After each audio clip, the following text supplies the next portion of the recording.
Na nossa quarta aula profética, eu quero falar um pouquinho sobre a cooperação.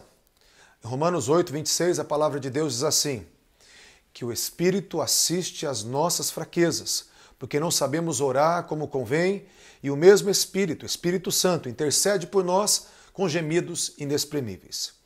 A forma do Espírito Santo assistir, ajudar, ela fica muito clara no significado da palavra grega, que a palavra grega é a sunanti lambonomai, que é a junção de três palavras gregas, que é pegar firme contra alguma coisa com a ajuda de alguém.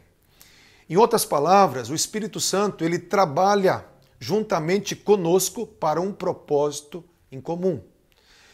Deus escolheu essa maneira de agir. Essa é a forma de Deus agir. Na participação dos céus com a terra, do coração dele com o nosso coração, e também trazendo as impressões, as suas revelações constantemente para que possamos dar uma resposta àquilo que o Senhor quer fazer. A palavra do Senhor no Salmo 115, versículo 16 diz assim, os céus dos céus são do Senhor, mas a terra ele deu o governo aos filhos dos homens. Então nós vemos que Deus estabeleceu agir aqui na terra com a cooperação humana. Sim, na soberania de Deus tem eventos escatológicos, tem eventos de cumprimentos da Escritura, que Deus vai fazer independente da cooperação nossa ou não. Mas, em suma, na vida espiritual, no relacionamento dele com o seu povo, com a sua igreja, Deus nos dotou desse livre-arbítrio para que nós possamos desejar, possamos querer ser pessoas guiadas pelo Espírito Santo. E é isso que nós vamos estar falando, ensinando para você nessa reunião.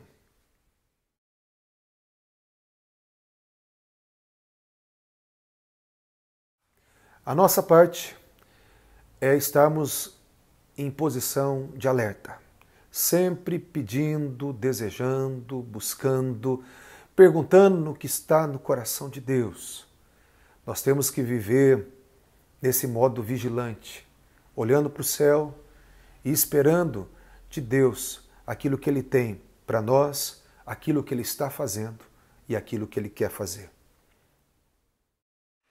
A parte de Deus é trazer sinalização daquilo que Ele quer falar conosco. Geralmente a gente resume essas sinalizações como visões no Espírito e impressões no Espírito. Geralmente as primeiras sinalizações que Deus traz para nós, a gente não consegue compreender, é algo vago, abstrato, não claro, que nós não entendemos no momento os indícios do caminho que o Espírito Santo está nos dirigindo. A nossa parte, novamente, é estarmos correspondendo àquilo que o Espírito Santo está nos direcionando. Por que corresponder? Porque o foco de Deus não é nós termos sensações, sensibilidades ou a própria presença de Deus. O foco de Deus é a nossa obediência à sua voz. Por isso que é necessário uma correspondência daquilo que está sendo trazido até nós. É nós darmos expressões às impressões. De que maneira?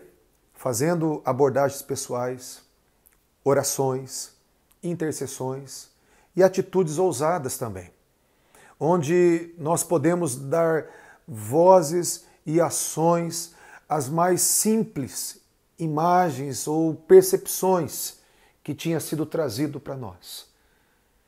E quando fazemos isso, aí é uma liberação do poder de Deus. Quando fazemos isso, nós vamos ter neste momento a certeza que a mensagem é de Deus. Aquilo que era obscuro começa a ter clareza. Aquilo que estava tão duvidoso na abordagem, na atitude ousada, o próprio Espírito Santo, ele testifica. Há uma liberação de poder da parte de Deus que faz com que as coisas que estão sendo trazidas e ministradas são confirmadas naquele momento. Há um movimento dos céus. Eu entendo que quando tem as rodas dos querubins o tempo todo debaixo do trono, eu fico imaginando que no coração de Deus há uma liberação de poder, não só uma liberação de sinalizações, de mensagens, mas há uma liberação de poder constante que Ele quer trazer à sua igreja. É como se uma engrenagem, uma roda dentada do céu tivesse o tempo todo rodando. E quando nós aqui na terra nos posicionamos, nos encaixamos com essa roda, acontece uma dinâmica espiritual, um movimento dos céus com a terra. E nesse movimento dos céus com a terra, há uma liberação do poder de Deus, do sobrenatural de Deus. E a parte de Deus de novo se manifesta, fazendo com que os milagres aconteçam, com que os sinais sejam confirmados, do que as abordagens sejam testificadas por aqueles que estão recebendo. E para isso nós precisamos ter atitudes ousadas. Liberarmos com muita fé, com muita certeza. Aquelas coisas tão vagas se tornam tão claras, porque nós entramos no processo e nós nos submetemos a esse processo. Então só recebemos as imagens obscuras e abstratas, não faz com que as coisas de Deus aconteçam. Mas quando nós liberamos com ousadia, abordamos com ousadia, expressamos com ousadia, as coisas dos céus são manifestas aqui na terra.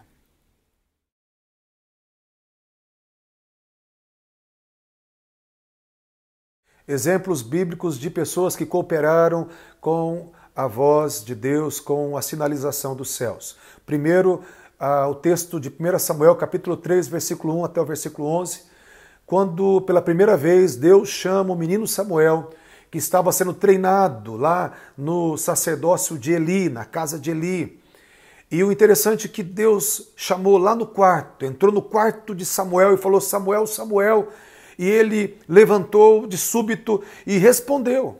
Mas ele respondeu para quem? Foi lá no quarto de Eli e falou: por que me chamaste? E Eli falou: não te chamei, meu filho, volta a deitar.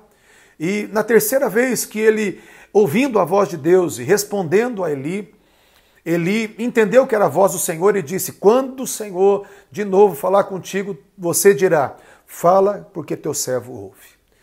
O interessante é que Deus estava vendo que Samuel estava levantando, Deus estava vendo que Samuel estava ouvindo, Deus estava vendo que Samuel estava em prontidão, em alerta, mas porque Samuel não interagiu, ele não correspondeu, ele não se posicionou para Deus, para responder para Deus, da maneira de Deus, Deus não entregou a mensagem profética. Então mostra que na quarta vez, quando ele falou: fala, porque teu servo ouve, aí Deus falou com Samuel tudo aquilo que ele tinha já falado com o sacerdote Eli.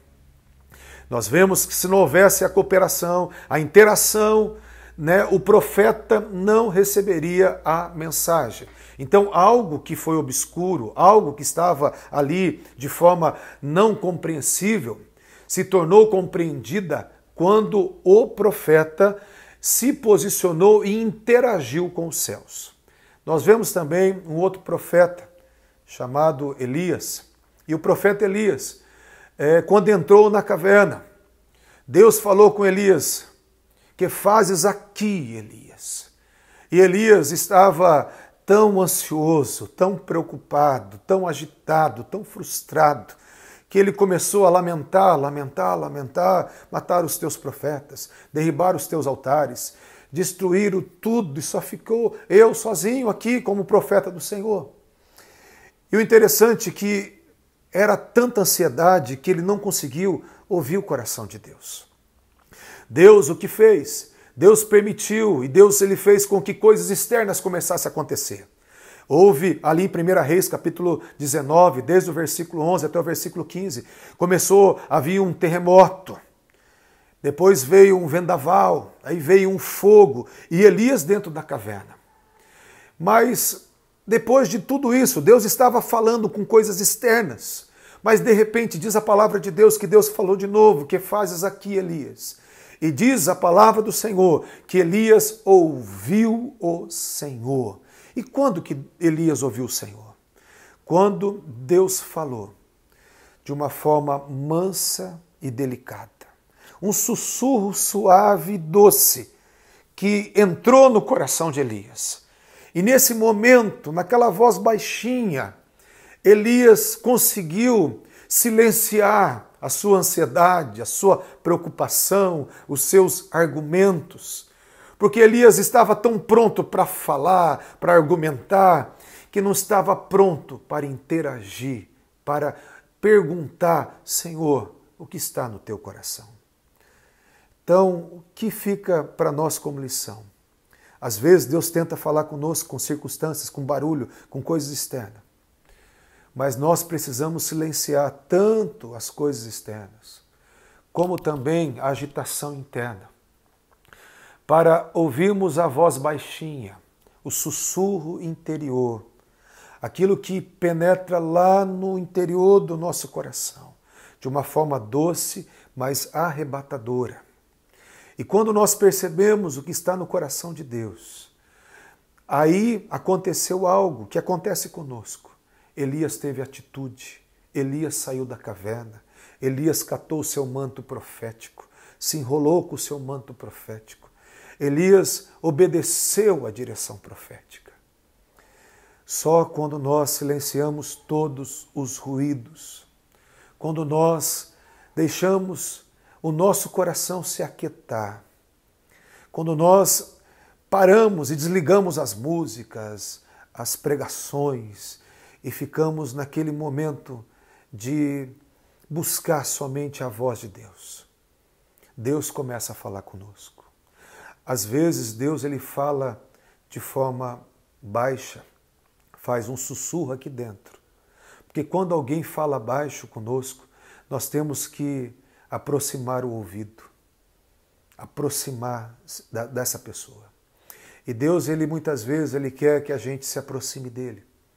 Ele quer que a gente corresponda com ele, que a gente se aproxime tanto dele que não só vai ouvir o seu sussurro, mas vai escutar as batidas do seu coração.